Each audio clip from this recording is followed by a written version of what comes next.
బంగారు తెలంగాణ ఇంకా సాధ్యం అయిపోయింది, మిగిలింది బంగారు భారతే. ముఖ్యమంత్రులను ఒక స్టేజ్ల మీద తీసుకొచ్చి బల ప్రదర్శన అయితే చేశాడు. మొత్తం లంగా ఫెలో. బీజేపీ ఎప్పుడన్నా ఫిరోజ్ భాయ్ అనుకున్నారా మీరు? అంటే ఒకరిని కొట్టి జైల్లోకి పోయిన తర్వాత బయటికి వచ్చి ఇంటికి పోవాలి కదా, అదేదో జరిగిందని మళ్ళా పోయి వాడిని కొట్టిండు, మళ్ళీ తీసుకొచ్చి బొక్కలేసి.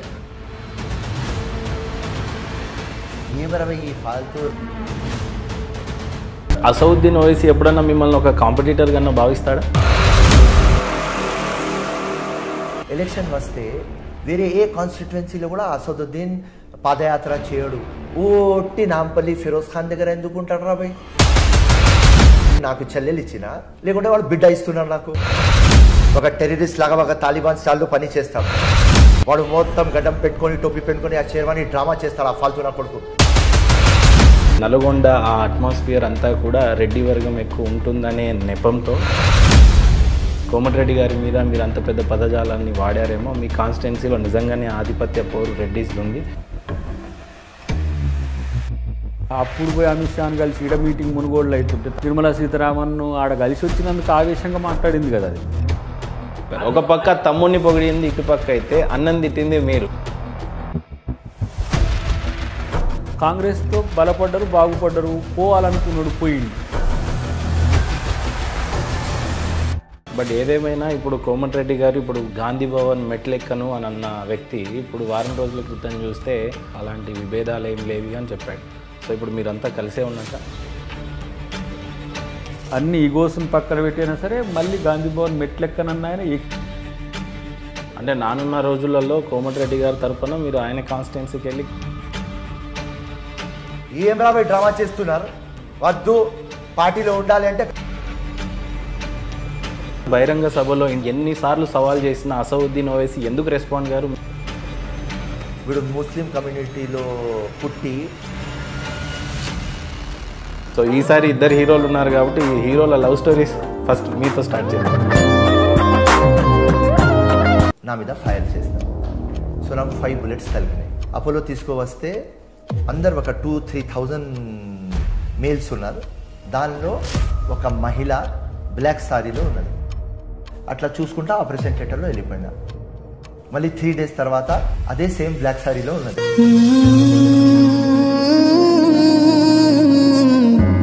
దయాకర్ అన్నది మీ ఇద్దరు ఎవరు ప్రపోజ్ చేసిరన్నా? తను చాలా రోజుల నుంచి అబ్జర్వ్ చేసుకుంటున్నది, కానీ నాకు తిక్క ఉన్నదని ఆమెకు తెలియదు.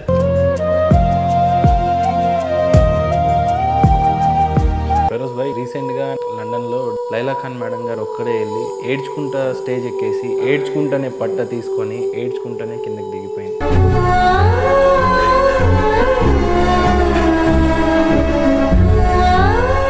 3 o'clock లైలా బ్లాంకెట్ వేసుకొని ఏడుస్తున్నారు. వాట్ లైలా వాట్ హ్యాపెండ్ అంటే తానియా గుర్తుకు వస్తుంది, నాకు తానియా తెచ్చిపెట్టు. ఆ ప్రశ్నకి ఈ లోకంలో సమాధానం లేదు.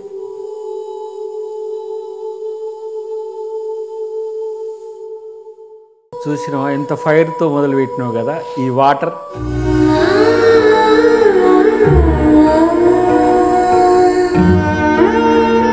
నమస్తే దయాకర్ అన్న.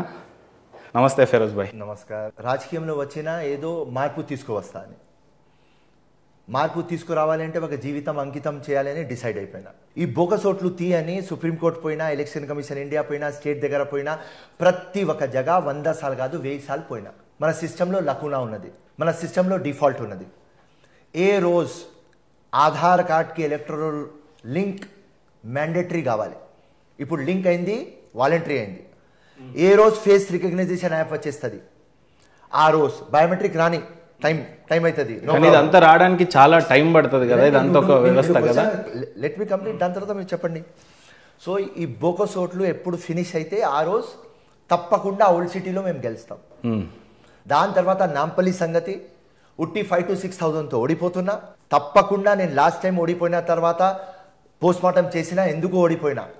దాన్ని చూస్తే 3 lakh మా కాన్స్టిట్యువెన్సీ ఉంటే 1.5 lakh ఓటు వేసినారు, 1.5 lakh ఓట్లు వేయరు. ఎవరు ఓటు వేయలేదు? Middle class, upper middle class ఓట్లు వేయరు. వాళ్ళ దగ్గర పోయి చైతన్యం చేయాలి, వాళ్ళకు బయట తీసుకురావాలి, వాళ్ళకు బయట తీసుకువస్తే 100% ఫిరోజ్ ఖాన్ గెలుస్తారు. ఫిరోజ్ భాయ్, మీరు డైరెక్ట్ ఇండైరెక్ట్గా ఏం చెప్తున్నారంటే ఇంత పెద్ద కాన్స్టిట్యున్సీ వ్యవస్థలో అంబేద్కర్ రాసినటువంటి రాజ్యాంగాన్ని వ్యతిరేకంగా మాట్లాడుతున్నట్టు అనిపిస్తుంది. ఇంత పెద్ద ఎలక్ట్రోల్ అంతా ఉన్న ఈసీ అంతా ఒకవైపు అయితే బొగ్గస్ ఓట్లు ఉన్న జమానా ఇప్పటికి కూడా ఉందని మీరు డైరెక్ట్ ఇండైరెక్ట్గా ఆరోపిస్తున్నట్టు. ఫేర్, ఫ్రీ, ట్రాన్స్పరెంట్ ఎలక్షన్ కావాలి. నాంపల్లి నుంచి చంద్రాయన్ గుట్ట దాకా ఫేర్, ఫ్రీ, ట్రాన్స్పరెంట్ ఎలక్షన్ అవుతుంది. సో ఈసీ అంతా ఏం చేస్తుందని మీ ఉద్దేశం పరంగా? నేను చెప్పిన ఇవాళ కేటగారికల్లీ ఆన్ రికార్డ్ నేను చెప్తా, ఎలక్షన్ కమిషన్ ఇండియాకి కలిసి సార్ ఇది ఉన్నాయి అంటే నేనేం చేయాలి, మేమేం చేయాలి, పార్లమెంట్లో బిల్ తీసుకురండి అని చెప్తున్నారు క్లియర్ కట్. మా దగ్గర ఏం కావాలి అది చేస్తాం. కావాలంటే ఎక్కువ పారామిలిటరీ ఇస్తాం, కావాలి అంటే ఎవరు ఆఫీసర్ ఉన్నారు వాళ్ళకు చేంజ్ చేస్తాం, ఇంకా ఏం కావాలి లేదన్నా. నో సార్, ఆధార్కి ఎలక్ట్రోల్ లింక్ కావాలి, మ్యాండటరీ కావాలి. బుర్ఖా కార్డెడ్ ఉమెన్ వస్తారు, బుర్ఖా వేసుకుంటారు, అది మా మతమే, మా కులమే, మా ఊలే. కానీ ఆఫియా సఫియా ఓటేస్తుంది, సఫియా రజియా ఓటేస్తుంది. ఇది ఎక్కడ ఉంది సార్? ఒక పాస్పోర్ట్ మీద సఫియా ఆఫియా ట్రావెల్ చేస్తే ఇంపర్సనేషన్ కేసు బుక్ అవుతుంది, వాళ్ళు జైలుకి పోతారు. ఇక్కడ స్టేట్ కట్ ఆఫియా రజియా ఓటేస్తుంది, రజియా సఫియా ఓటేస్తుంది, అందరికీ తెలుసు. కానీ ఎవరేం చేయలేకపోతున్నారు. కానీ యాజ్ ఎ యంగ్ లీడర్ మార్పు కోసం వచ్చినా కాబట్టి తప్పకుండా ఇది చేంజ్ వస్తుంది. కాబట్టి ఎప్పుడు నేను ఇక్కడ లకునా ఉన్నది, పొలిటికల్ మన సిస్టమ్ చాలా వీక్ ఉన్నది. యాంటీ డిఫెక్షన్ లా చూడండి, మేనిఫెస్టోలో ప్రామిస్ చేసిన తర్వాత అమలు చేయరు. ముఖ్యమంత్రి అసెంబ్లీలో మాట్లాడిన తర్వాత, పార్లమెంట్ లో ఆ మినిస్టర్ మాట్లాడిన తర్వాత, పబ్లిక్ లో ఒక 10 లక్షల్లో మాట్లాడిన తర్వాత, ప్రెస్ లో చెప్పిన తర్వాత చేయకపోతే బొక్క స్కీమ్లు ఉంటే కేసులు బుక్ కావు, చీటింగ్ కేసు బుక్ కాదు, బ్రీచ్ ఆఫ్ ట్రస్ట్ కాదు, వాళ్ళకు మేనిఫెస్టోలో అమలు కాలేదు అని డిబార్ చేయరు. యాంటీ డిఫెక్షన్ లా ఇక్కడ టికెట్ తీసుకొని అక్కడ కూర్చుంటారు. ఇప్పుడు కాంగ్రెస్ మాతో పెళ్లి చేసుకొని వేరే ఎవరు పెళ్లి చేసుకున్నారు వాళ్ళతో కాపురం చేస్తారు. ఈ లంగా పాలిటిక్స్ ఇండియాలో నడుస్తుంది. దీనికి అందరం కారణం. ఎవరు పొలిటికల్ పార్టీ సీరియస్ తీసుకుంటలేరు. దానిలో నేను స్క్రేప్ అవుట్ అవుతున్నా. కానీ విప్లవం తీసుకువస్తా, తప్పకుండా నాంపల్లి గెలిచి చూ. ఇలాంటి ఒక ఇష్యూ మీద దయాకర్ అన్న లాంటి వాళ్ళు, దయాకర్ అన్న అందులోనూ అడ్వకేట్ కూడా, సో దీన్ని ఏ రకంగా చూడొచ్చు అంటారన్న? సిమిలర్. ఇప్పుడు తన కేసు తనదేమో బోగస్ ఓట్స్, మన ఏమో ఈవీఎం.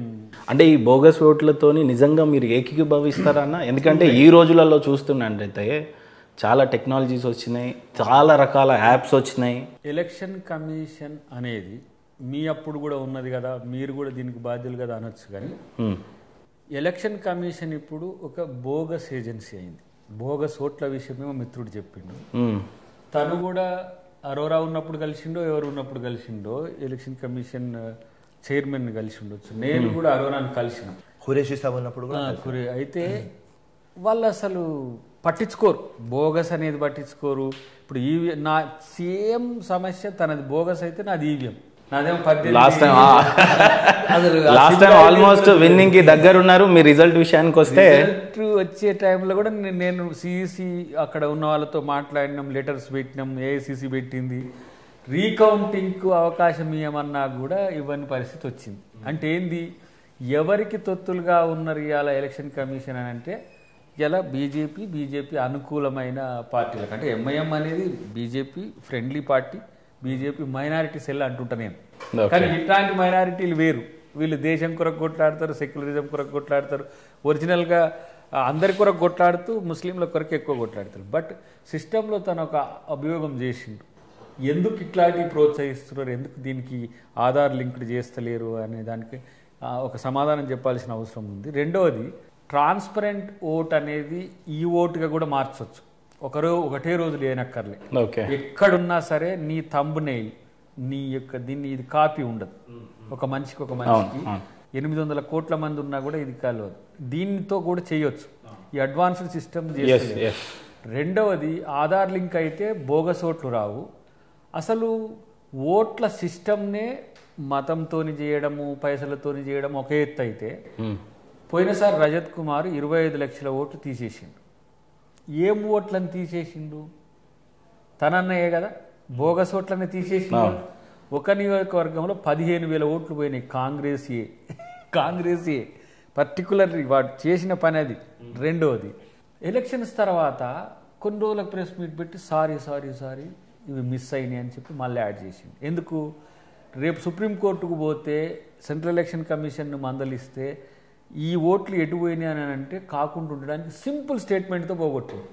కాబట్టి ఎలక్షన్ కమిషన్ అనేది పారదర్శకంగా ఈ దేశంలో ఉండకపోయినా, రాజ్యాంగ సంస్థలు పారదర్శకంగా ఉండకపోయినా నష్టపోయేది అపోజిషన్ పార్టీలు, ప్రజలు ఎందుకు అంటే వాళ్ళ ఓట్లు వీళ్ళు అనుకున్నప్పుడు ఉంటాయి, వీళ్ళు అనుకోనప్పుడు ఉండవు. అంటే వాళ్ళ చేతిలోనే మాయామంత్రం అవుతుంది. కానీ నేనేమంటున్నా ఇవాళ కాంగ్రెస్ పార్టీగా, నేను ఒక దళిత్ లీడర్గా కావచ్చు, నేను ఒక హిందూ బేస్డ్ లీడర్ కావచ్చు, తను ఒక ముస్లిం లీడర్ కావచ్చు, సెక్యులర్ లీడర్ కావచ్చు, మా కొట్లాట అంతా రాజ్యాంగ రాజకీయాలే. రాజ్యాంగాన్ని గౌరవించే రాజకీయం చేస్తే సెంట్రల్ ఎలక్షన్ కమిషన్ ఏంది, ఎవరైనా సరే రాజ్యాంగానికి లోబడి చేయాలి, అంతే కదా. కాబట్టి అవి చేయడం చేత కానీ బీజేపీ ఆర్ఎస్ఎస్ బి టీంలు అంటే బీఆర్ఎస్ లాంటి, ఆప్ లాంటి కొన్ని పార్టీలు ఉన్నాయి కదా, ఏది బీజేపీకి అనుకూలంగా, ఇప్పుడు వైఎస్ఆర్సీపీ కూడా ఆ తరహా పార్టీని, అలాంటి పార్టీలను బేస్ చేసుకొని ప్రతిపక్షాన్ని రీడిఫైన్ చేస్తున్నారు. బోగస్ ఓట్లు వస్తాయి, ఈవీఎం మేనేజ్మెంట్లు అవుతాయి. కాంగ్రెస్ పార్టీనే అక్కడ పార్లమెంట్లో సపోర్ట్ చేయలేదు ఈ ఎలక్ట్రల్కి, ఆధార్కి, రైట్, నో ప్రాబ్లం. ఇది నా పర్సనల్ ఫైట్, 20 years నుంచి ఫైట్ చేస్తున్నా. సో కాంగ్రెస్ పార్టీ సపోర్ట్ చేయకపోయింది, కానీ వాస్తవం ఏమున్నది మీ ముందు చెప్తున్నాం. Mother of all corruption is electoral corruption. So ఇది ఖుల్లా నేను అంటున్నా. నేను అసదుద్దీన్కి 100 సార్లు ఛాలెంజ్ చేసిన, రైట్, నువ్వు బోకస్ ఓటు లేవు అని మక్కా మస్జిద్లో ఖురాన్ మీద చేపెట్టు. బాబ్రీ మస్జిద్ అయినప్పుడు అమానుల్లా ఖాన్ మీ ఫాదర్ మీద ఇల్జాం పెట్టినాడు.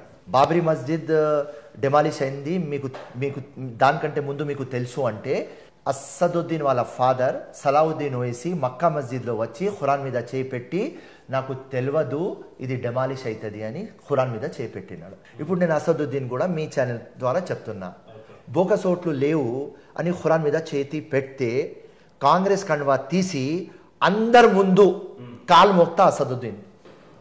ఈ దొంగ రాజకీయం చేసి లంగా రాజకీయం చేసుకొని ఆ ఓల్డ్ సిటీలో ఉంటున్నారు. ఎన్నిసార్లు బహిరంగ సభలో ఇంటర్వ్యూదారులు కూడా ఎన్నిసార్లు సవాల్ చేసిన అసదుద్దీన్ ఓవైసీ ఎందుకు రెస్పాండ్ గారు, మిమ్మల్ని ఎందుకు పట్టించుకోరంటారు? వాళ్ళకు తెలుసు ఒకటే ముళ్ళు ఉన్నాడు, అందరికీ చెప్తానే పోతాడు.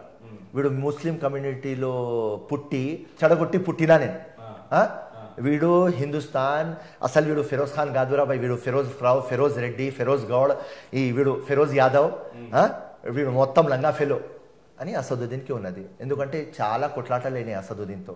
అసదుద్దీన్ ఓవైసీ ఎప్పుడన్నా మిమ్మల్ని ఒక కాంపిటీటర్ కన్నా భావిస్తాడా? How you feel? 100%. ఎందుకంటే కాంపిటీటర్ లాగా నాకు చూడకపోతే 7 కాన్స్టిట్యుయెన్సీలో వాళ్ళు గెలుస్తారు.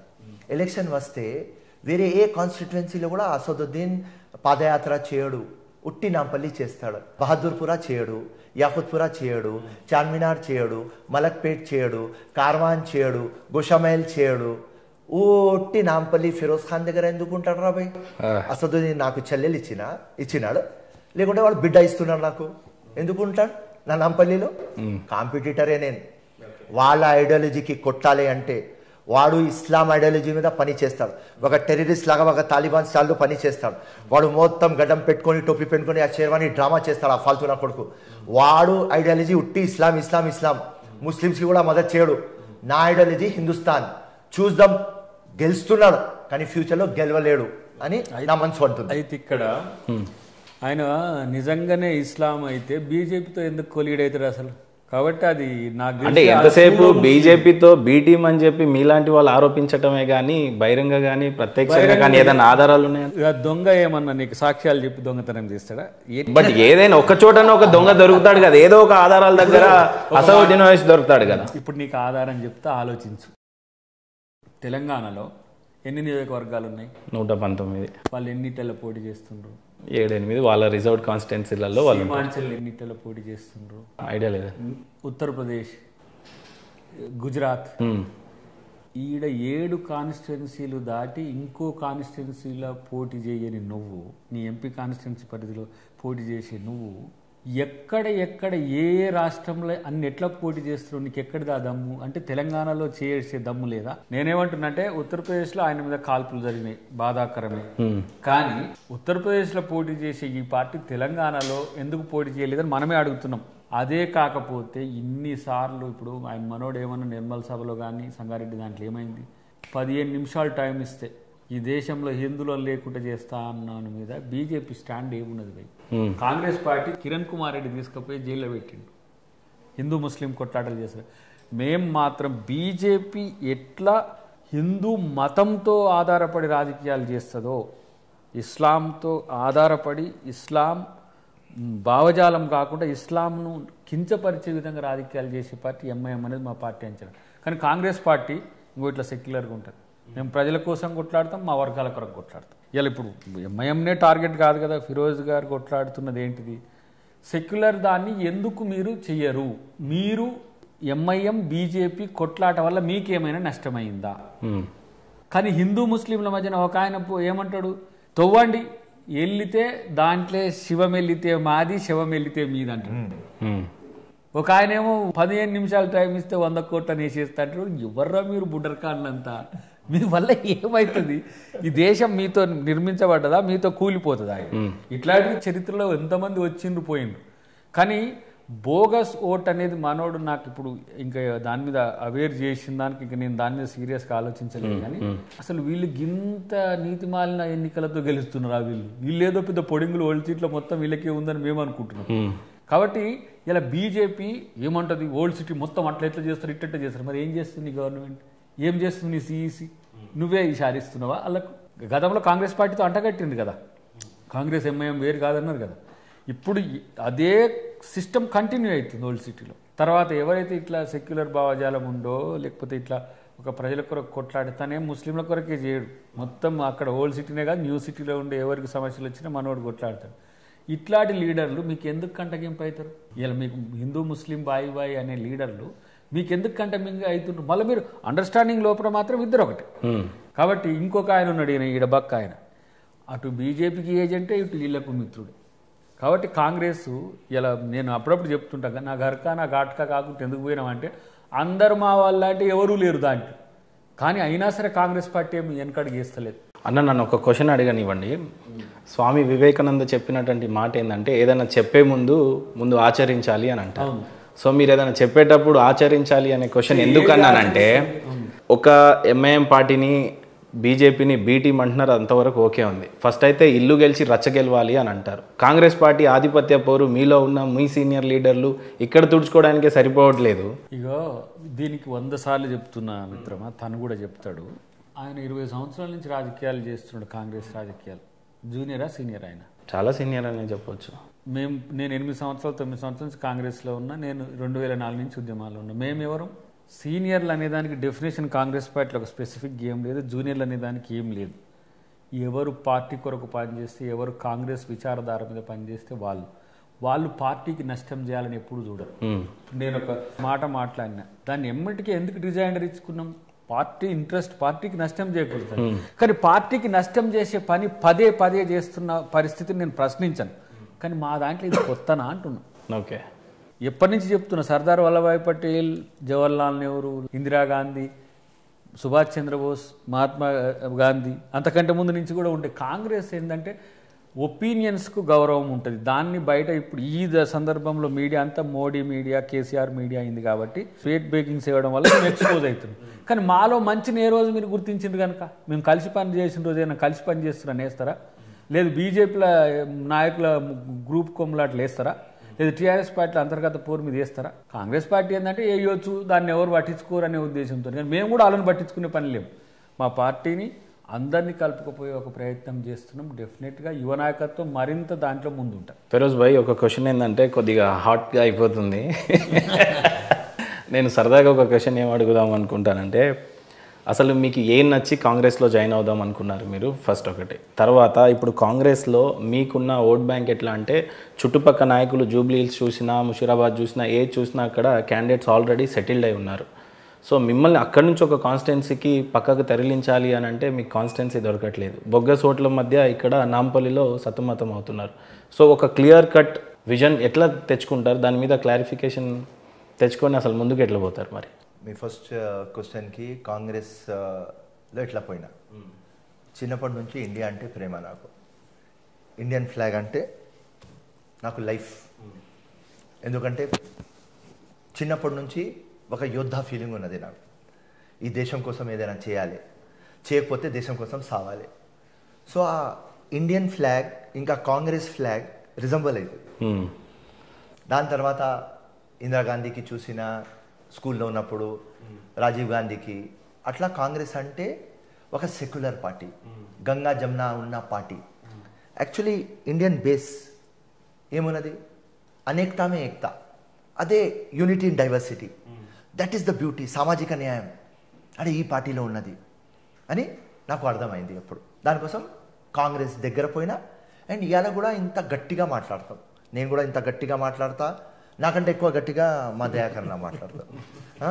ఇప్పుడు చూసి నేను మాట్లాడలేదు. ఒకవేళ కంటెంట్లో చూస్తే నాకంటే కంటెంట్ ఎక్కువ మా అన్న దగ్గర ఉంటుంది. రైట్? కొంత ఆవేశం, రోషం, తిక్క, పిచ్చి నా దగ్గర కొద్దిగా ఎక్కువ ఉంటుంది, కానీ కంటెంట్ అన్న దగ్గర ఉంటుంది. సో ఇలా మా కాంగ్రెస్ పార్టీది మోస్ట్ అడ్వాంటేజ్ ఏమంటే మా దగ్గర డెమోక్రసీ ఉన్నది, వైబ్రెంట్ డెమోక్రసీ. దానికంటే కూడా ఇప్పుడు మీ ఇద్దరి మధ్యలో ప్రేమ, ఈ అనుబంధం కూడా చాలా బాగుంది. కానీ నిజంగా బయటకు వచ్చేది వేరే విధంగా. మాకేం సమస్యలు ఉండవు కదా. నాయకుల మధ్యన పోటీ ఉంటుంది. అంటే నాయకత్వంలో ఉండి ఏంది పిసిసి, సీఎం, మంత్రులు ఇట్లాంటి కొట్లాటలో ఉంటుంది. కానీ మా దగ్గర కార్యకర్త మైండ్ మా దగ్గర ఉంటుంది కాబట్టి మా మధ్య ప్రేమ ఉంటుంది. కాంగ్రెస్ కార్యకర్తలు ఇట్లా ఉంటారు. అంటే డయాగ్రానా మరి మీ దోస్త్ ఇప్పుడు ప్రజెంట్ ఫెరోజ్ భాయ్ మీ ఫ్రెండే అనుకుందాం కొంచెం. సో ఇప్పుడు ఆయన సతమతం అవుతుంది ఏంటంటే ఎంఐఎం ఆ మధ్యలో, ఈ బోగస్ ఓటు మధ్యలో. సో మనం క్లారిఫికేషన్ అడగబోతుంది ఏంటంటే how you can overcome that. నాకు తెలిసి తన ఫైట్ సుదీర్ఘకాలంగా ఉన్నది, కానీ ఎంఐఎం సస్టైనబిలిటీ అనేది క్లోజర్లో ఉంది. దానికన్నా కూడా మీలాంటి ఇంకో నలుగురు ఫ్రెండ్స్ తోడై అదే కాంగ్రెస్ బలంగా పోయి దాని మీద అక్కడే కూర్చోవచ్చు కదా నాంపల్లిలో. అలా ఎందుకు ట్రై చేయలేదు? అక్కడ సిఈసి కాడ కూర్చునేది ఒక చర్చ అయితే తన నియోజకవర్గంలో బడుగుల ఓట్లు కూడా పెద్దగానే ఉన్నాయి. ఓకే, దాని వైపు కూడా ఆలోచిస్తాం రేపు ఎట్లా తను గెలుపుకి ఏం చేయాలనేది ఒకటి. అయితే ఏంటంటే ఓల్డ్ సిటీ తెలంగాణ అనేది ఒక విభాజిత ప్రాంతాలు అయిపోయినాయి. ఓల్డ్ సిటీ వేరు, తెలంగాణ రాజకీయాలు వేరన్నట్టు అయిపోయినాయి. సో దాన్ని ఇప్పుడు కలపాల్సిన పని కూడా పార్టీ చేస్తుంది. రేవంత్ రెడ్డి గారు కూడా ప్రయత్నం చేస్తారు. తర్వాత ముస్లిం పాపులేషన్ తెలంగాణ వ్యాప్తంగా కూడా కనిష్టంగా 10%, గరిష్టంగా 30% ఉన్న నియోజకవర్గాలు ఉన్నాయి. కొన్ని నియోజకవర్గాలు 50% దాటి ఉన్నాయి. వాటిని కేటగరైజ్ చేయడం, దళిత్ ముస్లిం ఒక ఏజెండా, హిందూ ముస్లిం ఒక ఏజెండా, ఇట్లా చేయాల్సిన అవసరం. ఎందుకంటే మేము ఇప్పుడు ఆ ఇండియన్ ఫ్లాగ్లు ఎట్లా ఉన్నదో, ఆ పైన హిందూ ఎట్లా ఉందో, మధ్యన క్రిస్టియన్ ఎట్లా ఉందో, ఈ దీంట్లో ముస్లిం ఎట్లా ఉందో, అట్లాంటి పార్టీ మాది. దాన్ని మొత్తం పైదాని మాదిరిగా చేయాలని చెప్పేసాము బీజేపీ చేస్తున్నది. వాళ్ళ వల్ల కాదని తెలిసినాకనే మళ్ళీ ఇప్పుడు ముస్లిం పాట పాడుతున్నది. ఏది ముస్లిము, క్రిస్టియన్, దళితులను దగ్గర చేసుకోవాలని మన జాతీయ కార్యవర్గ సమావేశాలు పెట్టింది. కానీ మేమే కరెక్ట్ అని చెప్పింది ఇప్పుడు ఎవరంటే మోడీ. కాబట్టి జనం మా వైపు వస్తారు. ఇలాంటి సెక్యులర్ భావజాలాలున్న ముస్లిం లీడర్లను, క్రిస్టియన్ లీడర్లను, బుద్ధిస్ట్ లీడర్లను, వీళ్ళని మేము కాంగ్రెస్ పార్టీలో ప్రాధాన్యత పెంచుకునే అవసరం మాకుందనేది మాకు తెలుసు. కాబట్టి తనకు అందరూ కూడా తనంటే ప్రేమగా ఉంటారు, తనంటే గౌరవిస్తారు. ఎంఐఎంతో కొట్లాడుతున్నారని కాదు, సెక్యులరిజం మీద తన యొక్క భావజాలాన్ని నిక్కచ్చిగా ఆవేశంగానైనా చెప్పగలుగుతాడు. కాబట్టి ఇలాంటి లీడర్లు మా పార్టీకి అవసరం. వీళ్ళు వాళ్ళు కొట్లాడుకోనియండి, ఫస్ట్ శ్రేణిలో ఉన్న లీడర్లు కొట్లాడుకోనియండి సార్, వాళ్ళు కొట్లాడుకుంటారు, ఎవరో గెలుస్తారు. దాంట్లో మాకు వచ్చేది ఏం లేదు, పోయేది కూడా ఏం లేదు. అన్న ఇప్పుడు కొంతసేపు ఎంఐఎం పార్టీ ఆధిపత్య పోరు మధ్యలో ఫెరోజ్ అన్న నేను ఇందాక స్టార్టింగ్లో అన్నట్టు అన్న, మీ విషయానికి వస్తే రెడ్డిస్ ఆధిపత్య పోరు అని ఎందుకు అన్నానంటే ప్రశ్న కొద్దిగా సున్నితమైనది కూడా.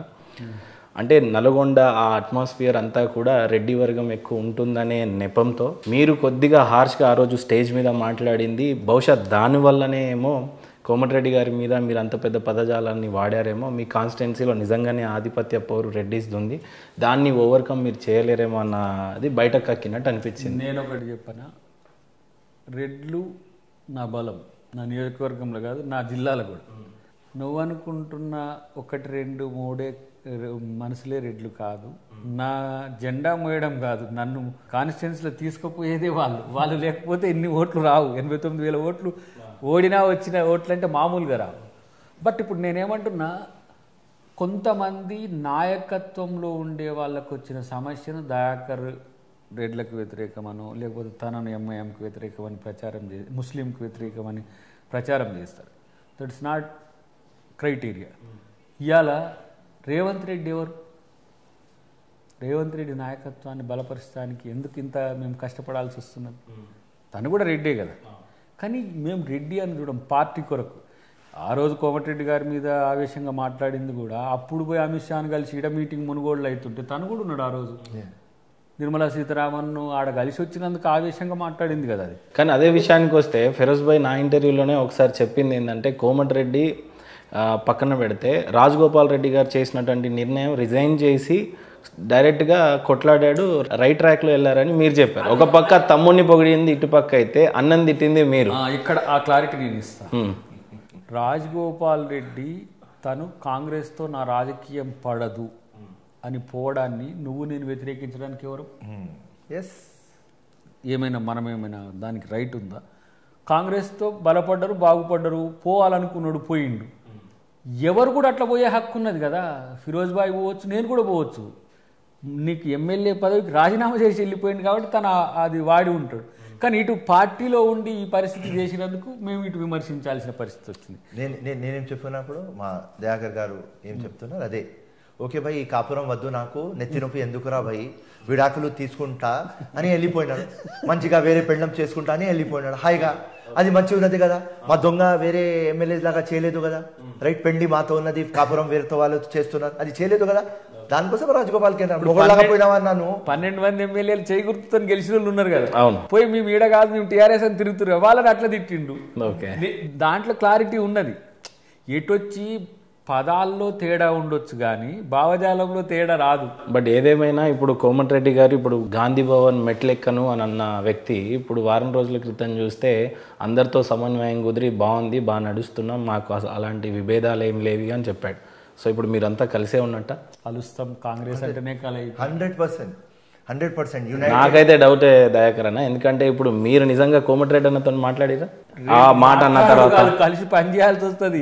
పని చేసేది వేరు, ఇప్పుడు కలిసారా, మాట్లాడారా ఈ మధ్య కాలంలో? కూడా వెంకటరెడ్డి గారు నేను మాట్లాడను అన్నట్టు విన్నాం కదా. అవును, కలిసిండ్రు, మాట్లాడిండ్రు కదా. నా విషయంలో ఎంత అవుతుంది, రేపు ఎవరి విషయంలో అంతే అవుతుంది. ఇప్పుడు ఎగ్జాంపుల్ చెప్తున్నా, ఇప్పుడు ఫిరోజ్ భాయే ఉన్నాడు, దయాకర్ అంటే నాకు ఇష్టం లేదు అనుకుంటాడు, ఒక మాట అనుకుందాం, ఎందుకు అన్ని పాజిటివే.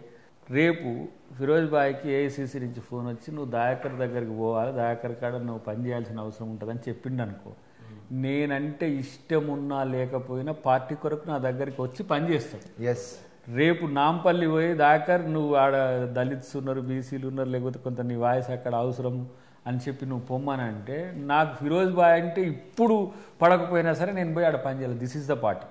ఇలా వెంకటరెడ్డి గారిని కూడా అన్ని పరిశీలించిన తర్వాతనే వారిని గౌరవించి మళ్ళీ మీరు పీసీసీతో కలిసి పనిచేయండి అని అధిష్టానం నిర్ణయించింది కాబట్టి వారు అన్ని ఈగోస్ను పక్కన పెట్టినా సరే మళ్ళీ గాంధీ భవన్ మెట్లెక్కనన్నా ఆయన ఎక్కి వచ్చైనా రేవంత్. ఇప్పుడు సీనియర్స్, జూనియర్స్, మైగ్రేటెడ్, ఒరిజినల్ ఈ మొత్తం లొల్లి పంచాయత్ 1 year నుంచి నడుస్తుంది.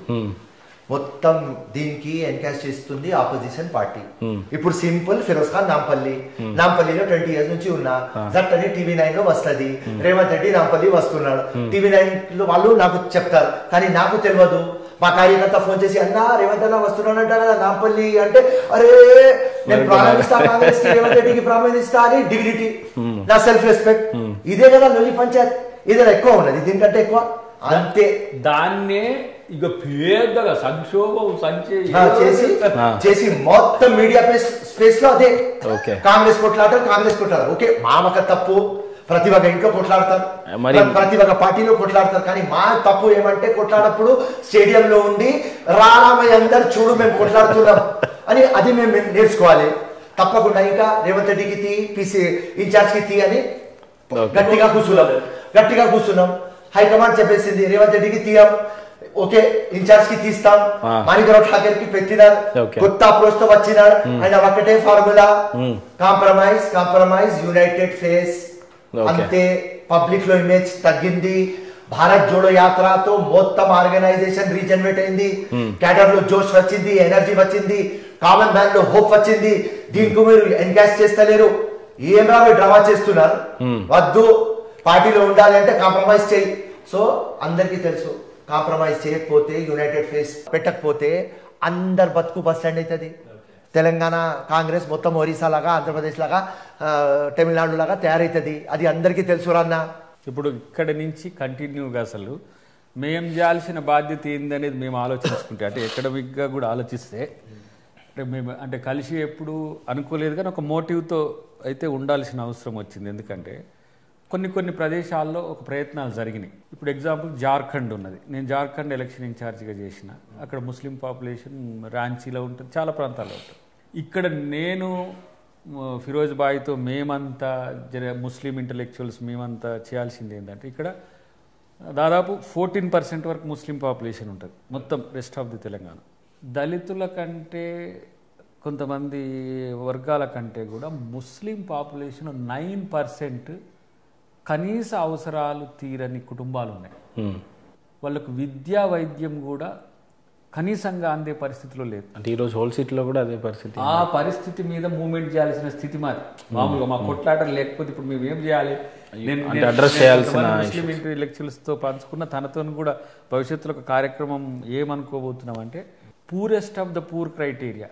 వాళ్ళు హిందూ ముస్లిం కొట్లాటలు వాళ్ళకి తెలియదు, లేకపోతే ఈ దేశం పాకిస్తాన్ ఇండియా తెలియదు. వాళ్ళకు బతుకు కావాలి, బతుకు ఈడ భద్రత కావాలి.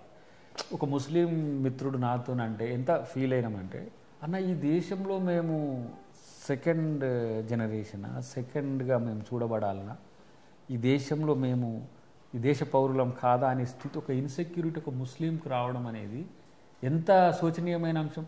రెండవది, నేనేమో బతుకు పోరాటం చేస్తుంటే నన్ను బతకనిచ్చే పరిస్థితిలో లేరు. ఇలా మేము చేయాల్సింది అది, కాంగ్రెస్ పార్టీ చేస్తున్నది కూడా అది. ఎట్లా మైనారిటీలకు ఎందుకు ప్రొటెక్షన్ ఉంది రాజ్యాంగంలో చెప్పండి? ఈ దేశం నాది అని చెప్పి పాకిస్తాన్ వెళ్ళిపోండి అంటే, నేను ఈ గడ్డ మీద పుట్టిన నేను ఇండియన్ అని చెప్పిన ముస్లిం ఎంత బ్రేవ్ పర్సన్, తనను ప్రొటెక్ట్ చేసుకుంటే. వీళ్ళది ఖాన్ల పార్టీ, కాంగ్రెస్ పార్టీ, కాంగ్రెస్ అంటాడు ఒక దరిద్రుడు. ఇలా మేము తెచ్చిన స్వాతంత్ర పునాదుల మీద ఇలా పార్టీని పెట్టుకొని 40 సంవత్సరాల క్రితం ఇలా అధికారం చెలాయిస్తున్నది. కాబట్టి మేముగా నేను అంటున్నా, దళితుల్లో ఏ రకమైన పీడితులు బాధితులు ఉన్నారో, నేను ఇంకా మిత్రుని కూడా ఎప్పుడు షేర్ చేయలేదు కానీ, ఎక్కువ మంది ఇస్లాంలకు కన్వర్ట్ అయిన వాళ్ళు ముస్లిం రాజుల వల్ల బీసీలు, ఎస్సీలే ఎక్కువ. ఇప్పుడు ఈ పరిస్థితిని అధిగమించాలంటే వారితో కలిసి మేము పనిచేయాలి. ఇది సామాజిక మూమెంట్. కానీ కాంగ్రెస్ అది చేస్తున్నది కొన్ని ప్రాంతాలు. అది నచ్చట్లేదు బీజేపీ. ఎందుకంటే వాళ్ళకి దళితులు అంటే పడదు, ముస్లింలు అంటే పడదు. దళితులేమో వాళ్ళకి భావజాల రీత్యా నచ్చరు, ముస్లింలు అసలు వాళ్ళు ఇక్కడోళ్ళు కాదని ఒక తీరులో ఉన్నాయి. అరే నీ అమ్మాయి, నువ్వు పోయి పాకిస్తాన్ పోయి నవాజ్ షరీఫ్ దగ్గర కూర్చొని బిర్యానీ తిని వాళ్ళమ్మ కాళ్ళు మొక్కొచ్చిన రోజేమో నువ్వు ట్రూ ఇండియన్. ఇలా మేము పేద ముస్లింల గురించి మాట్లాడితే మేమేమో పాకిస్తానీలో. ఇది మళ్ళా ఇప్పుడు ఈయన పరిస్థితులు ఉన్నట పాకిస్తాన్ ఇండియాతో కలవాలనుకుంటుందని ఒక ఫీలర్ వార్తలు, పిఓకే ఇండియాతో కలవాలనుకుంటుంది అని అంటే ఇప్పుడు పిఓకేని కలుపుకుంటే ఎన్నో ఉపయోగాలు ఉన్నాయి, అది సామరక్షంగానైతేనే బాగుంటది ఏమో అన్న ఉద్దేశంతో పాకిస్తాన్ ఇండియాతో కలుస్తుంది బ్రదర్. నేను చెప్తున్నా, ఇండియా రేపు అంటే ఇప్పుడు పాకిస్తాన్ అన్ని మానేసుకొని ఇండియాతో సత్సంబంధాలు పెట్టుకోవాలని అన్ని వనరులను కట్ చేసిన మోడీ, ఆయన కట్ చేయడం వల్లనే ఇప్పుడు ఏ దారి లేక అక్కమోడి దిక్కు అనుకుంటూ పాకిస్తాన్ వచ్చింది మన దగ్గరికి అంటున్నారు. ఒక పాయింట్ చెప్పినాక మనోన్ని దాని మీద స్పందిస్తాడు, ఎందుకంటే ఇది అవసరము. పాకిస్తాన్ విడిపోయే రోజే మతమౌఢ్యాలు పెరగొద్దనే ఉద్దేశంతోనే అంబేద్కర్ గారు థాట్స్ ఆన్ పాకిస్తాన్ అనే ఒక బుక్లో థాట్స్ ఆన్ లింగ్విస్టిక్ స్టేట్స్ అనేది కూడా ఉంటుంది. మీరు చూస్తే మనం అన్నదమ్ములం అవసరం రీత్యా ఇలా విడిపోతున్నాం. అది తెలంగాణ ఉద్యమంలో కూడా వాడినాం ఇది మేము. దేశాలు విడిపోయినా ప్రజలుగా కలిసి ఉందామనే ఒప్పందంతో విడిపోయినాం. ఇలా బీజేపీ వాళ్ళకు పాకిస్తాన్ ఒక అస్త్రమైంది. పాకిస్తాన్ వచ్చి ఇండియాలో విమర్శించరు కదా, కాబట్టి ఎవడన్నా వీళ్ళకి వ్యతిరేకంగా మాట్లాడితే పాకిస్తాన్ అంటారు. ఎప్పుడు మా రాహుల్ గాంధీ మొన్న అంటుండే హిందూ ముస్లిం హిందూ ముస్లిం హిందూ ముస్లిం హిందూ ముస్లిం. హిందూ ముస్లిం కొట్లాట తప్పితే బీజేపీకి ఇంకొక ఎజెండా ఉందా? 1,00,000 కోట్ల అప్పు చేసినాక కూడా 9 సంవత్సరాల తర్వాత మళ్ళీ ఇంకా అప్పు మీద ఆధారపడే పరిస్థితి వచ్చింది. కానీ వాళ్ళు చూపిస్తున్న బూచి ఏంటంటే హిందూ ముస్లిం కొట్లాట. కానీ వాళ్ళు ఉంటే హిందూ ముస్లిమే, వీళ్ళుంటే తెలంగాణ ఆంధ్రాని. కానీ ఏదేమైనా పీఓకే అనేది కాంగ్రెస్ చేసిన నెగ్లిజెన్సీ వల్లనే ఇంకా అది వాళ్ళ అభియోగం. కానీ నిజంగానే పీఓకేని ఇండియా ఎప్పుడో సాధించి ఉంటుంటే ఈ పార్టీకి అంటే ఇప్పుడు పవర్ఫుల్ దేశం పాకిస్తాన్ కూడా మీరు చేయబట్టే పోయిందని అంటుండ్రు కదా వాళ్ళు. అంటే ఇప్పుడు పీఓకే ఓన్లీ భూభాగమే కాదు, అక్కడ ఎన్నో వనరులు ఉన్నాయి కదా, ఖజానాలు ఉన్నాయి. బలూచీలు కూడా మనతో కలుస్తా అంటున్నారు. అదేంటి మరి ఇండియా అనేది మానవీయ కోణం నుంచి ఉంటుంది కదా. ఇండియాతో ఎవరైనా ఫ్రెండ్షిప్ చేయాలనుకుంటారు. ఇండియా ఎప్పుడు ద్వేషాన్ని పంచలేదు, బీజేపీ వాళ్ళు పంచుతుంది. కానీ ఇండియా ఎప్పుడు కూడా సమరసతను కోరుకున్నది. వాళ్ళ భాషలో చెప్పాలంటే సామరస్యాన్ని కోరుకుంది, మత సామరస్యం, ప్రాంత సామరస్యం. ఇండియా అనేది తను చెప్పినట్టుగా భిన్నత్వంలో ఏకత్వం, భిన్న ప్రాంతాలున్న ఏక ప్రాంతం. కాబట్టి దాన్ని ఐడియా ఆఫ్ ఇండియా అనేది మోడీ మైండ్కి ఎక్కలేదు కాబట్టి ఈ పరిస్థితులు వచ్చినాయి. కానీ రేపటి రోజున ఎవడైనా ఇండియాని ప్రేమించాల్సింది, ఆ రోజులు వస్తాయి. విశ్వగురు అంటారు కదా వాళ్ళు. రేపు world's number 1 state in the earth ఏదంటే ఇండియా కాబోతుంది. కానీ వీళ్ళ లాంటి ద్వేషపూరితమైన రాజకీయాలు కాదు. రాహుల్ గాంధీ మాటలు చెప్పాలంటే విద్వేషాల బజార్లో కాంగ్రెస్ పార్టీ ప్రేమ కొట్టు పెట్టింది. రండి అందరూ ప్రేమను పంచండి, ప్రేమతో ఉండండి. మీరు ఆ మాట అంటే గుర్తుకొచ్చింది డయాక్రన్న. ఈరోజు నా ముందు ఉన్నది ఏంటంటే నిజంగానే ఒక రియల్ ఫైర్ బ్రాండ్స్ ఉన్నారు.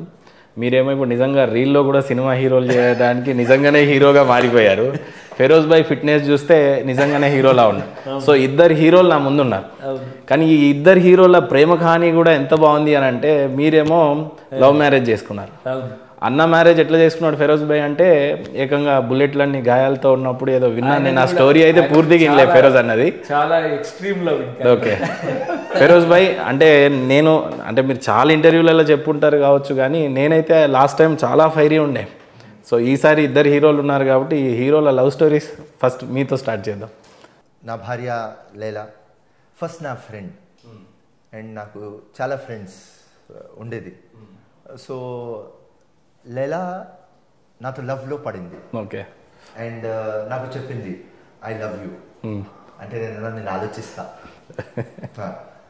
దాని తర్వాత 2006 December 9 MIM winnowing MLA MIM నా మీద జాఫర్ హుసేన్, వాళ్ళ తమ్ముడు ముష్తాక్, వాళ్ళ సొంత తమ్ముడు ముంతాజ్, వీళ్ళందరూ కలిసేసి నా మీద ఫైర్ చేస్తారు. సో నాకు 5 bullets తగిలినాయి. అండ్ ఆ రోజు నాకు అపోలో తీసుకువచ్చినారు. అపోలో తీసుకువస్తే అందరు ఒక 2-3,000 మేల్స్ ఉన్నారు. దానిలో ఒక మహిళ బ్లాక్ సారీలో ఉన్నది. అట్లా చూసుకుంటా ఆపరేషన్ థియేటర్లో వెళ్ళిపోయినా.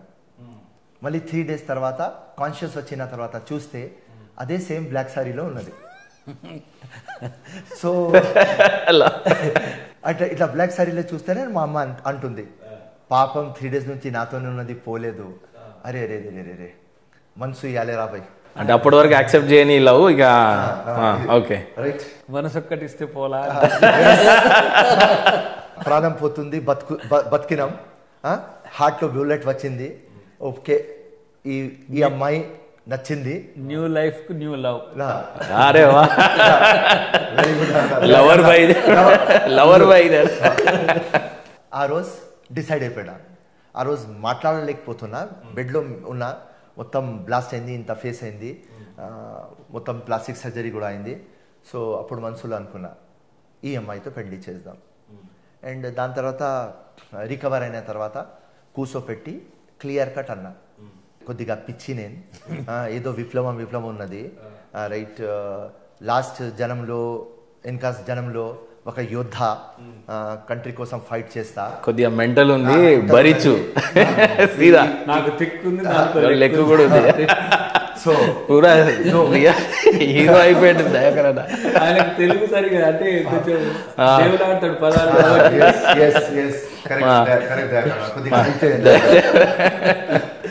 ఓకే. అప్పుడు ఇట్లా నువ్వు సెట్ అవుతావా, లేకుంటే వేరే పెళ్ళాలకి చూసి లే వాళ్ళ మొగుడు ఇట్లా చేస్తాడు, నువ్వు కూడా ఇట్లా చేయాలి, మా నాన్న ఇట్లా చేసినాడు మా అమ్మతో, మా చెల్లెల్ హస్బెండ్ ఇట్లా చేసినాడు, అది ఏం కాదు రవి, ఇక్కడ మొత్తం మ్యాడ్ ఫెలో నేను. సో ఉంటే డన్, చెప్పు లవ్ చేస్తున్నా, మ్యారేజ్ చేస్తావా, కానీ నేను చెప్పింది వినాలి, రైట్, నువ్వు చెప్తే వింటా, కానీ నాదే నడుస్తుంది, నేను ఫుల్ అంటున్నాను. ఓకే. నేను చిన్నప్పటి నుంచి రైట్ ఆ దేవుడికి నేను వినలేదు, ఓకే. అమ్మ నాన్నకి వినలేదు, రైట్ అందరికి ప్రేమ చేస్తా, నీ కూడా ప్రేమ చేస్తా, కానీ నీకు వినను. అండ్ నా ప్యాషన్ ఓకే లో మీరు మధ్యలో రావద్దు. రాజకీయంలో ఒక పొలిటికల్ బ్రోకర్ నేను కావద్దు, ఒక లీడర్ కావాలి. మొత్తం లైఫ్ ప్రజలకి అంకితం చేస్తున్నా, నువ్వు ఉంటావా కానీ వాళ్ళకు అంకితం చేస్తా. ఇది ఇష్టం ఉంటే మ్యారేజ్ చేయి, లేకుంటే వద్దురా భయ్, హాయిగా ఉంటారా భయ్ నేను అని. సో ఇలా చూస్తుంటే హాయిగా ఎవరున్నారు నరేంద్ర మోదీ, హాయిగా ఎవరున్నారు రాహుల్ గాంధీ. సో అట్లా ఉంటా, ఒప్పుకున్నా. అంటే మ్యారేజ్ లేకుండా అది చెప్తే మా భార్య, ఇప్పుడు భార్య అప్పుడు మన గర్ల్ ఫ్రెండ్, వాళ్ళ పోయి మొత్తం వైడర్ కన్సల్టేషన్ ఫ్రెండ్స్తో చేసుకున్నది. అరే ఫిరోజ్ ఖాన్ ప్రేమ కూడా చేస్తామంటున్నాడు, మ్యారేజ్ కూడా చేసుకున్నాడు పెడుతున్నాడు అది అంటే. అరే రే వాళ్ళ ఫ్రెండ్స్ ఏం చెప్పినారంటే, అరే యవనంలో ఉన్నాడు, యంగ్ ఉన్నాడు, ఇప్పుడు ఇట్లానే చెప్తాడు ఉంటది, కొద్దిగా అయిన తర్వాత అందరు హస్బెండ్స్ భార్య కంట్రోల్లో వస్తాడు, వీడు కూడా కంట్రోల్లో వస్తాడని ఎస్ ఎస్ ఎస్ అన్నది. దాని తర్వాత 5, 6, 7 years తర్వాత మా భార్య కూడా కొద్దిగా పిచ్చి, కొద్దిగా తిక్క, ఇప్పుడు పూర్తి పిచ్చి నాలాగా తయారైంది. అంటే మొత్తం ఓకే. దయాకర్ అన్నదేమో different love story, college days love story అన్నది. మీ ఇద్దరు ఎవరు ప్రపోజ్ చేసిరన్నా? నేనే నా ఇష్టాన్ని చెప్పిన, తను చాలా రోజుల నుంచి అబ్జర్వ్ చేసుకుంటున్నది, కానీ నాకు తిక్క ఉన్నది నాకు తెలిసింది. కానీ నాకు తిక్క అంటే ఏంటి, నేను అసలు యాక్చువల్గా పొలిటీషియన్ అవుతానని అనుకోలేదు, కానీ ఇట్లా అవడాన్ని మాత్రం ఆమె చాలా అసలు ఎట్లా ఒకటేసారి షాక్ అనమాట. అమ్మ రాజకీయ నాయకుడు అయిపోయిందని ఒక ఫీలింగ్ లో ఉంది. బట్ బాగా ఏంటంటే inter caste marriage, inter means గా కుటుంబాల నేపథ్యాలు వేరు. తనేమో ఇద్దరు ఇస్లాంతో ఉండడం వల్ల సమస్య కాలేదు, కానీ నేను ఎస్సీ తను ఎస్టీ అయినా కూడా భావజాల రీత్యా కొంత దూరం ఉంటుంది. సో అలాంటివి ఉన్నా కూడా స్లోగా దాన్ని, మాకేం పెద్ద లవ్ది ఇష్యూ ఏం కాదు, ప్రాబ్లం ఏం కాదు. So slow and steady wins the race అన్నట్టుగా ఇద్దరం కలిసి ఉన్నాం. బట్ అన్న వాళ్ళ భార్యనేమో ప్యాసిఫై తనలాగా అయింది, మా ఆవిడనేమో ఇంకా సోబర్గా ఉంటుంది. ఇంకా రాజకీయాలు ఇదంతా ఈ కొట్లాటలు. ఇప్పుడు మీరు అన్నారు 5 brands అని, ఆ 5 brands అన్న కాడల్లో మాకు 5 బలుతూనే ఉంటాయి. ఎందుకు పోవడమేంది విమర్శలు. కానీ ఎంత ఫెయిర్ బ్రాండ్స్ అన్నా మీ విషయానికి వస్తే ఖచ్చితంగా మీరు అక్క చెప్పినట్లనే విన్నట్టు కనిపిస్తా ఉంటది. విన్నట్టు కనిపించడు కాదు, వింటనే లేకపోతే అంటే ఏంటంటే మన ఫైర్ని ఎవరో ఒకరు కంట్రోల్ చేయాలి కదా. మరి లేకపోతే ఇప్పుడు మరీ ఎక్స్ట్రీమ్కి వెళ్ళిపోవద్దని. కొన్ని సందర్భాలు వివాదాస్పదంగా అయిన సందర్భాల్లో మాత్రం ఎందుకు మనకి సమస్యలు ఇవన్నీ, మనం బతికేదానికి రాజకీయాల కోసం మీకు తగాదాలు ఎందుకు. కొన్ని ఇప్పటికే ఆయన 4 సార్లు ఓడిపోతే నేను 2 సార్లు ఓడిపోయినా, ఓటమి వీరులవని కూడా చెప్పొచ్చు. నువ్వు ఓడినా ఆగని వీరుల లెక్క ఉంటాం మేము. ఎందుకంటే జనం కొరకు ఆ కమిట్మెంట్తో చేయాలి. పార్టీ అంటే ఆ ప్రేమ తనకన్నట్టే. నేను లేట్గా జాయిన్ అయినా తన ముందు నుంచి ఉన్నా. పార్టీ బతికితే ప్రజలకు మేలు జరుగుతుంది, పార్టీ బతికితే నాయకులకు మేలు జరుగుతుంది. ఇవే మమ్మల్ని కమిట్మెంట్ వైపు నెడతాయి. వ్యక్తిగత స్వార్థాలు చూసుకుంటే అసలు ఎందుకు ఒకరి మీద మాట్లాడడం, మాకేం అవసరం. ఎన్నో కాన్స్టిట్యున్సీలలో పని చేసుకుంటూ రోజు జనంతో తిరిగితే అసలు పంచాయతీ పార్టీ కొరకు కొట్టాడాల్సి వచ్చి, మా కొరకు కొట్టాడాల్సి వచ్చి, మొత్తం జీవితం సమాజంలో ఉన్న సమస్యల మీద హ్యాపీ. ఫైరు, వివాదాలు, లేకపోతే కొట్లాటలు ఇవన్నీ ఉన్నా కూడా అల్టిమేట్గా పార్టీ కొరకు జనం కొరకే. కాబట్టి మేము ఎప్పటికి కూడా మనశ్శాంతిగానే ఉంటాం. దాంట్లో మేము ఏదన్నా ఉంటే తను కూడా కక్కేస్తాడు, కథం కాంగ్ ఉంటాడు. దాచుకోడు. ఇక్కడ ఆయన ఒక తరహా అయితే నేను ఒక తరహా. నేను అన్ని దాచుకొని ఒకసారి పేలుస్తా, ఆయన ఉన్నదంతా పేలుతూనే ఉంటాడు. ఫిరోజ్ భాయ్, నిజంగా చెప్పాలంటే లవ్ మ్యారేజ్లో ఏ గొడవ రాదు అని అంటూ ఉంటారు, కానీ గొడవలు అయితే ప్రతి సంసారంలో కామన్గానే ఉంటుంది.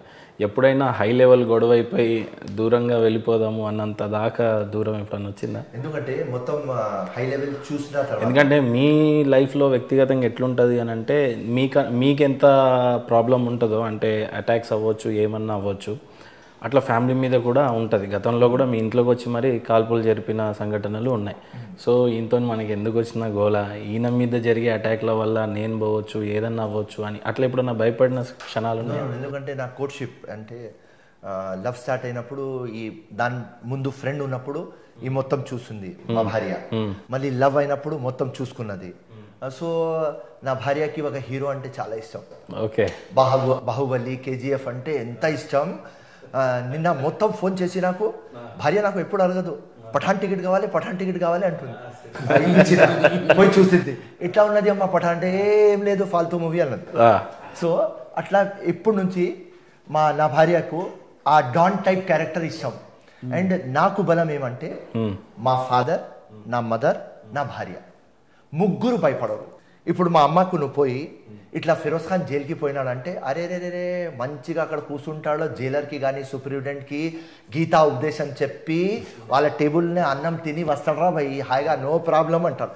నా భార్యకి పోయి అరే ఫిరోజ్ ఖాన్ మీద అటాక్ అవుతుంది అంటే రే రే వాడు సావడు కొట్టి వస్తాడరా భయ్. సో భార్య భయపడదు, అమ్మ భయపడదు, అదే నా అడ్వాంటేజ్. అన్న మీ మధ్యలో ఎప్పుడన్నా? మా మధ్యన అసలు అంటే ఘర్షణపూరితమైన కొట్లాటలు ఎప్పుడు ఉండవు. మా కొట్లాటలంతా రాజకీయంగానే, ఎందుకు ఇది అనే దాని దగ్గరనే ఆగిపోతుంది ఎక్కువ. కానీ ఒకటేంటంటే తను ఎక్కువ శాతం ఒంటరిగానే ఉండాల్సిన పరిస్థితి వచ్చింది. మూమెంట్ టైంలో కావచ్చు, ఇప్పుడు పార్టీ టైంలో కావచ్చు. ఎప్పుడైనా మాకు ఎక్కువ సమయం ఇస్తే బాగుంటుంది కదా అనే ఒక ఆలోచన ఉంటుంది. ఓడినా ఏంది తిరుగుడు, ఓడిన వాళ్ళని తిండా వండుకుంటే మీకెందుకు ఇల్లొల్లి అనే ఒక స్థితి ఉంటుంది. బట్ అన్నిటికంటే ముఖ్యంగా ఏంటంటే ప్రేమలో అన్నీ ఉంటాయి. అన్నీ ఉంటేనే కరెక్ట్గా ప్రేమ ఉంటుంది. నేనైతే ఆమెను విడిచి పోయిన సందర్భాలు 2004 నుంచి ఇప్పటివరకు చాలా తక్కువ.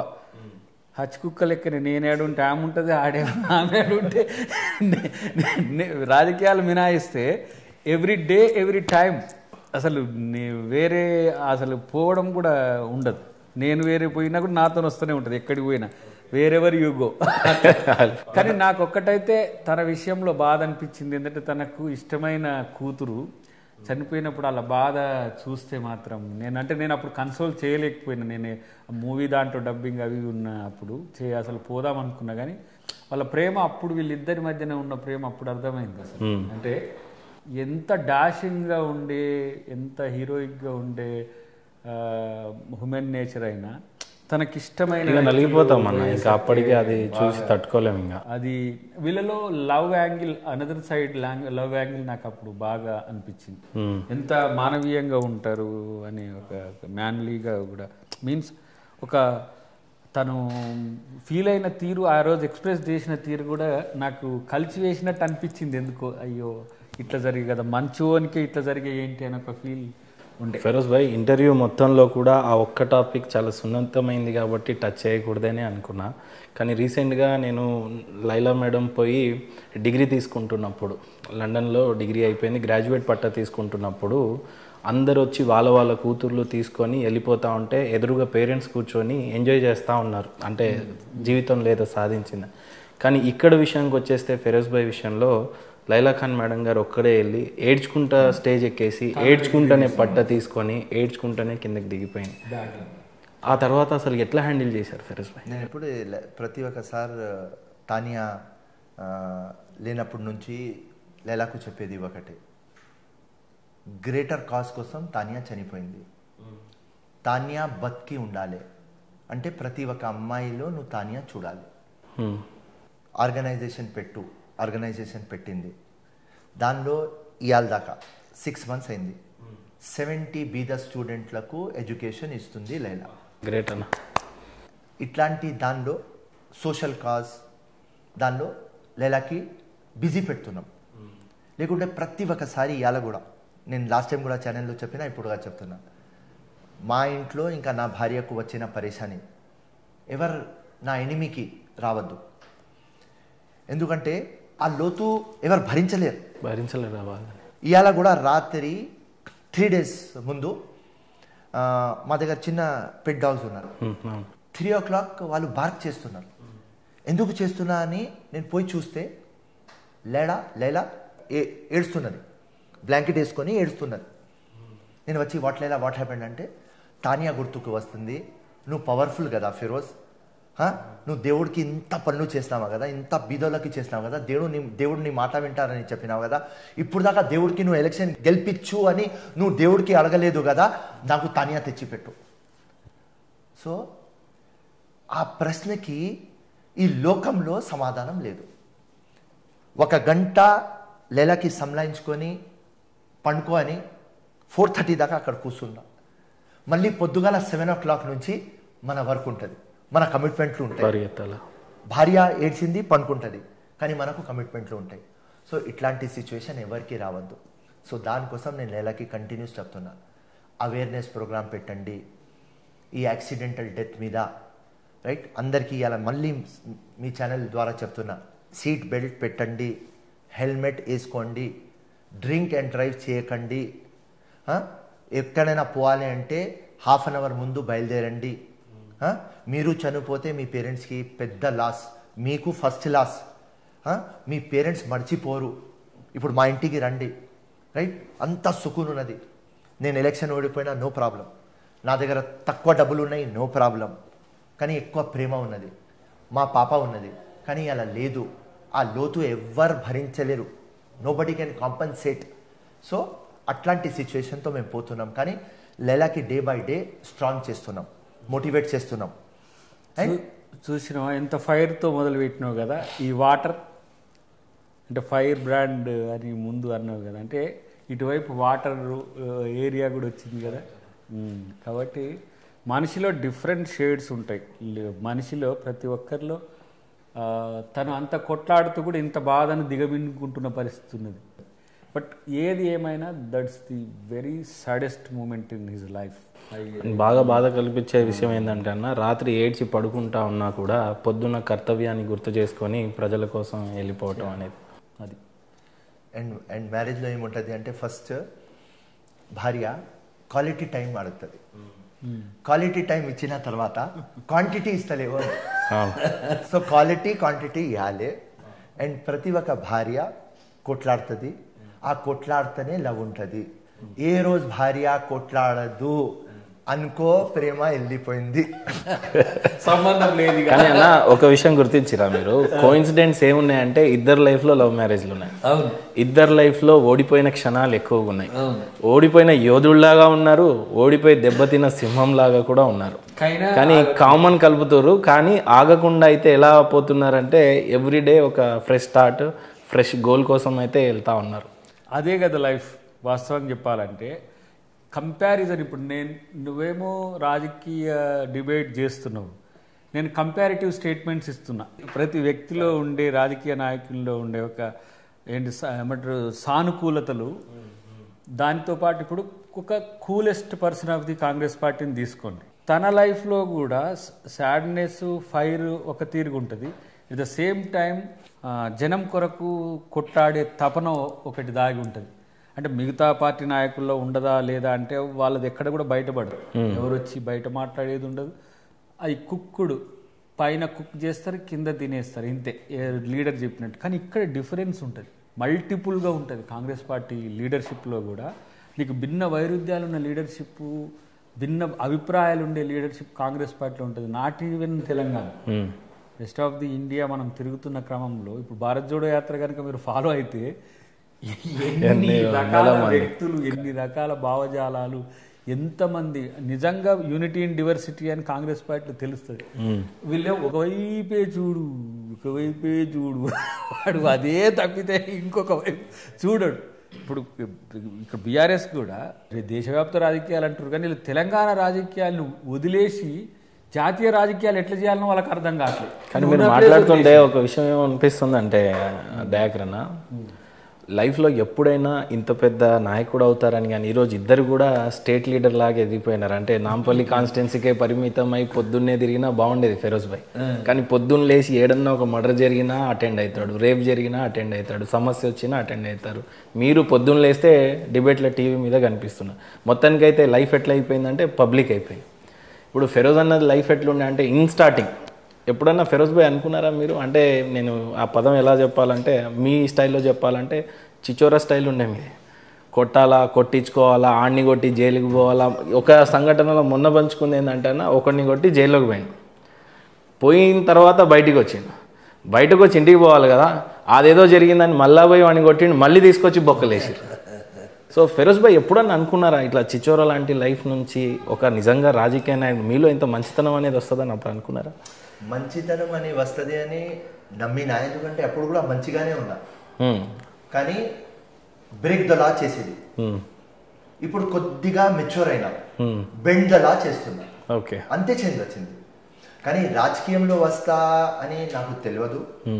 మీలాగా వైస్ ఫ్రెండ్స్ సేమ్ ఉన్నది అనుకోని సంఘటన రాజకీయం వైపు నడిపించిందంట. వైస్ ఫ్రెండ్స్ ఏం చెప్పినారంటే, అరే ఫిరోజ్ ఖాన్ నీలాగా మంచి రావాలి రాబోయ్, నువ్వు ఎంత ప్రోగ్రెసివ్ మాట్లాడతావా, ఒక ముస్లిం కమ్యూనిటీలో ఉన్న తర్వాత రైట్, ఇంత ప్రోగ్రెసివ్ మాట్లాడే వ్యక్తికి నేను చూడలేదు, ఇండియాకి ప్రేమ చేసే ఇట్లాంటి వ్యక్తికి నేను చూడలేదు.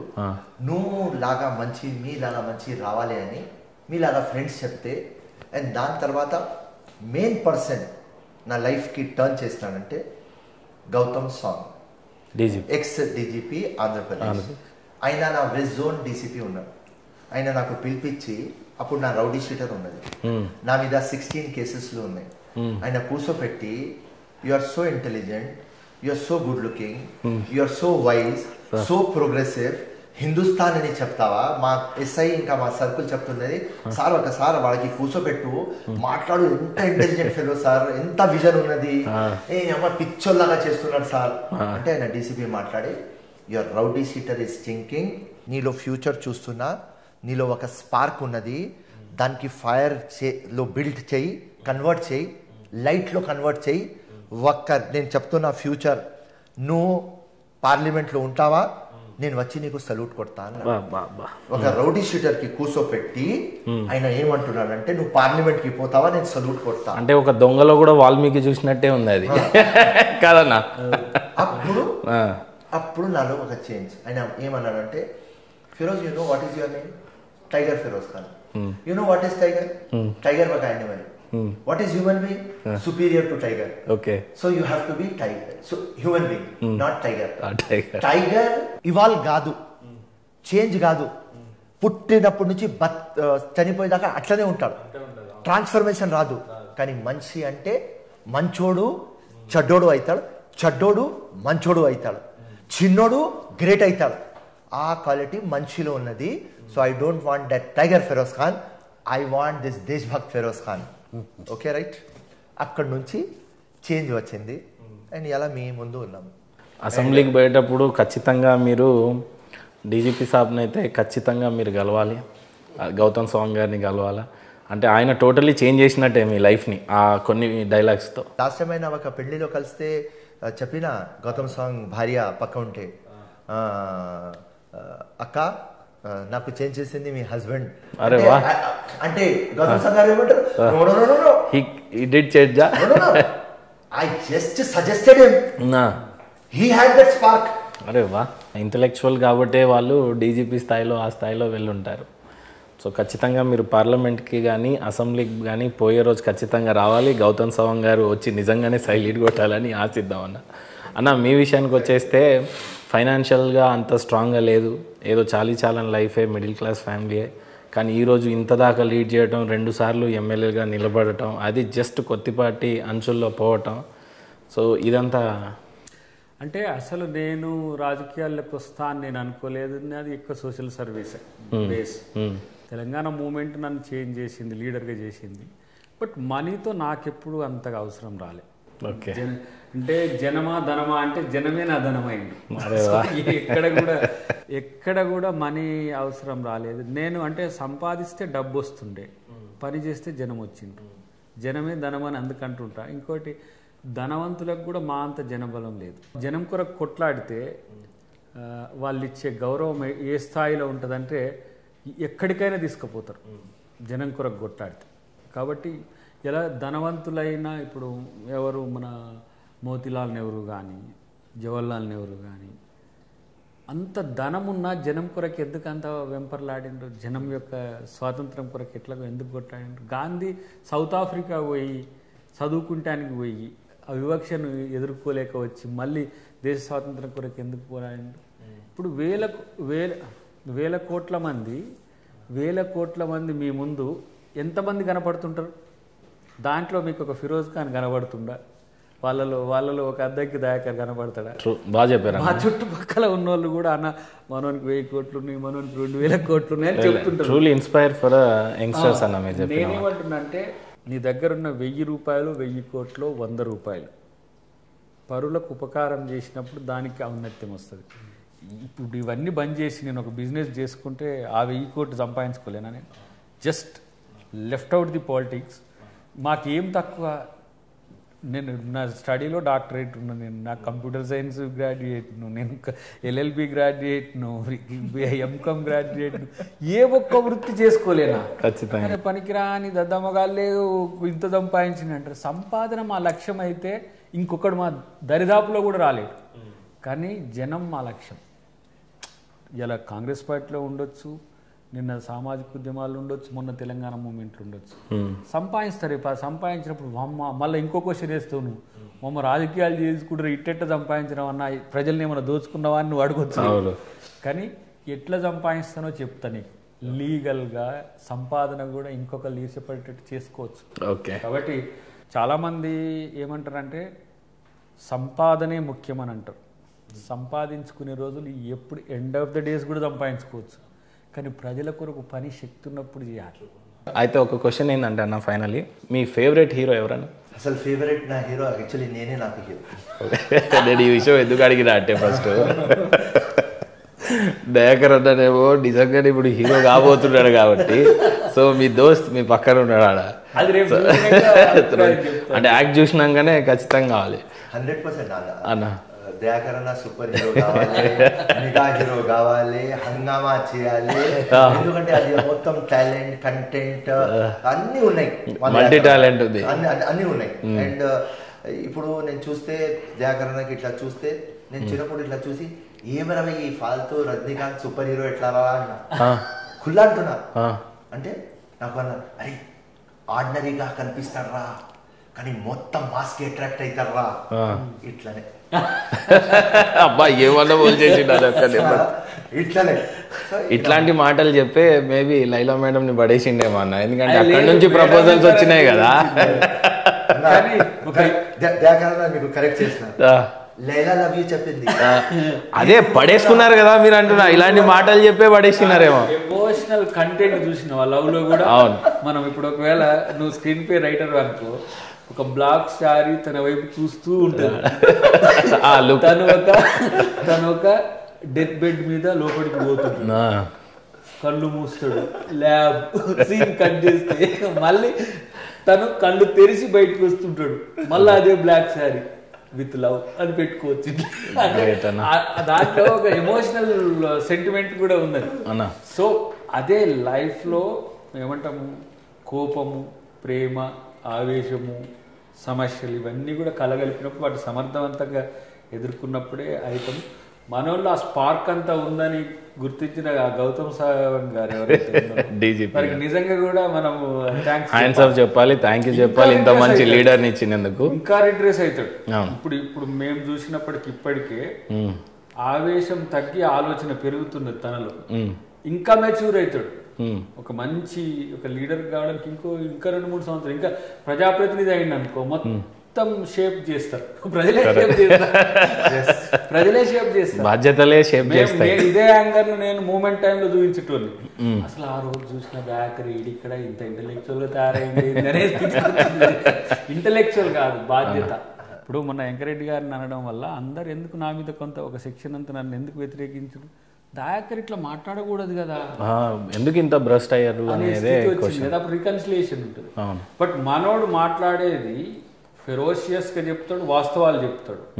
వాస్తవాలను, ఆవేశాన్ని రాజకీయంగా మలిచే ఒక శక్తి తొందరలోనే వస్తుంది. ఆ వైపు రావాలి, మేము కూడా దానికి సహకరిస్తాం డెఫినెట్.